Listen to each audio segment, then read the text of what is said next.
Selamat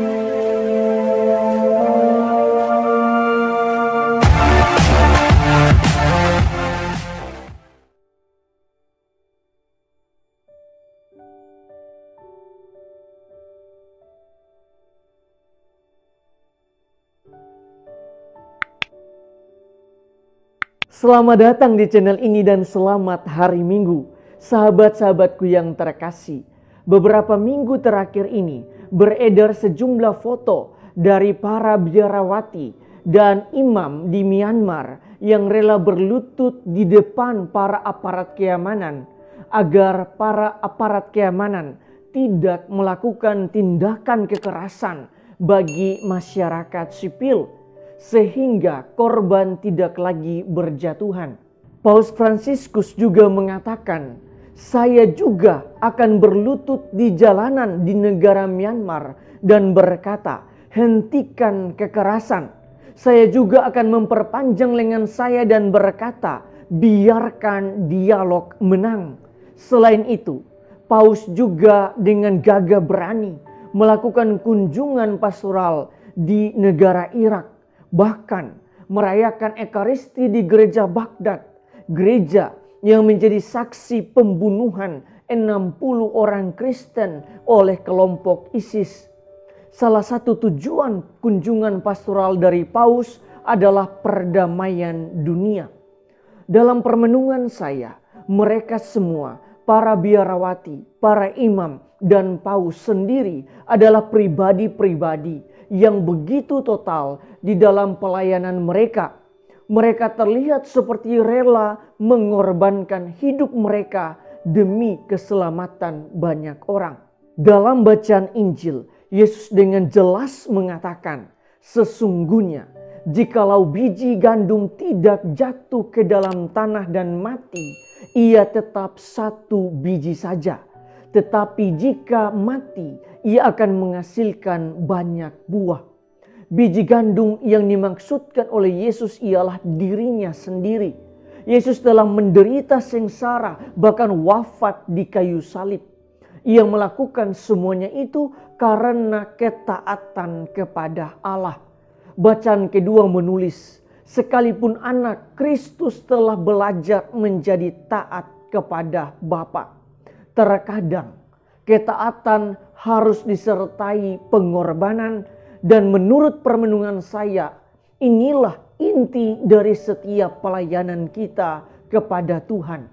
Lantas, bagaimana caranya agar kita tetap taat kepada Allah?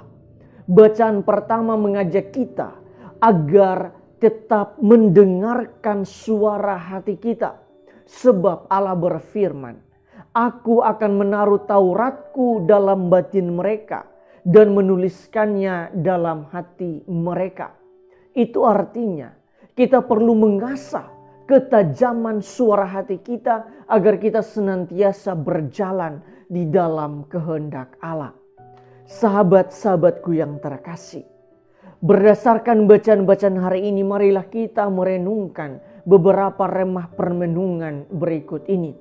Pertama, mungkin kita perlu mengevaluasi kembali pelayanan kita selama ini. Pertanyaan dasar bagi kita semua adalah, apakah pelayanan saya selama ini lahir dari ketulusan hati, ataukah masih terselip motivasi lain?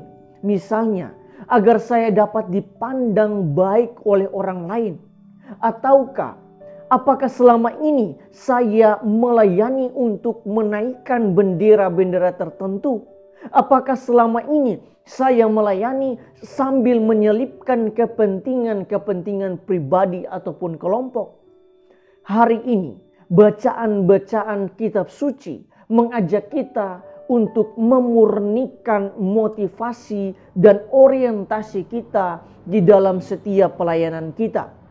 Sebab Yesus justru hendak memperlihatkan bahwa pelayanan adalah suatu pengorbanan, bukan untuk mencari hal-hal lain yang mengaburkan motivasi dan orientasi kita di dalam setiap pelayanan kita. Dengan kata lain, tidak ada pelayanan tanpa pengorbanan.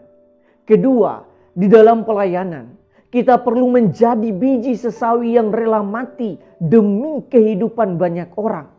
Dalam arti tertentu, pelayanan kita harus dilandasi dengan spirit pengorbanan dan cinta, agar pelayanan kita lebih tulus dan total.